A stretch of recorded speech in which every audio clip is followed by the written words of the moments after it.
జలహారతి 70 నుంచి 80 వేల కోట్లతో గోదావరి బనకచెర్ల అనుసంధానం 3 నెలల్లో టెండర్ పిలవాలని నిర్ణయం సీఎం చంద్రబాబు వద్ద ప్రత్యామ్నాయాలపై చర్చ కేంద్రం సాయం కోరనున్న ప్రభుత్వం నిధులిచ్చేందుకు ఇప్పటికే కేంద్రం పెద్దలు సానుకూలం అంటూ రాష్ట్ర భవిష్యత్తుకు కీలకమైన గోదావరి బనకచెర్ల అనుసంధాన ప్రాజెక్టు పట్టాలను ఎక్కించాలని రాష్ట్ర ప్రభుత్వం నిర్ణయించింది. దాదాపు 70-80 వేల కోట్ల అంచనా వ్యయంతో దీన్ని చేపడతారు. 3 నెలల్లో టెండర్లు పిలవాలని నిర్ణయించారు. ముఖ్యమంత్రి చంద్రబాబు ఆదివారం ఈ ప్రాజెక్టుపై జలవనరుల శాఖ, ఆర్థిక శాఖ ఉన్నతాధికారులతో కీలక చర్చలు జరిపారు.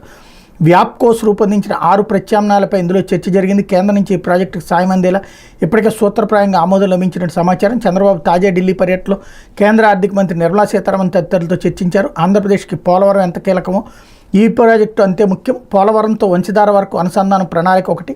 ఇటు రాయలసీమ, ఉమ్మడి నెల్లూరు, ప్రకాశం జిల్లాలకు ప్రయోజనం కల్పించే ఈ అనుసంధానం మరో కీలకం. ఈ రెండు పూర్తయితే రాష్ట్రానికి జలహారతి వేసినట్టే, కరువు పారదోలినట్టే అని ప్రభుత్వం నిశ్చితాభిప్రాయంతో ఉంది. ఎగువ ప్రాజెక్టుల కారణంగా కృష్ణాలో నీళ్లు సరిగ్గా రావట్లేదు. మరోవైపు గోదావరిలో సగటున ఏటా 2000 టీఎంసీలు సముద్రంలో కలిసిపోతాయి. ఇందులో 280 టీఎంసీలు వరద సమయంలో మళ్లించాలని ఈ ప్రాజెక్టు ప్రధాన ఉద్దేశం. వరద రోజుల్లోనే నీళ్లు మళ్లిస్తారు కాబట్టి గోదావరి డెల్టాకు ఇబ్బంది ఉండదు.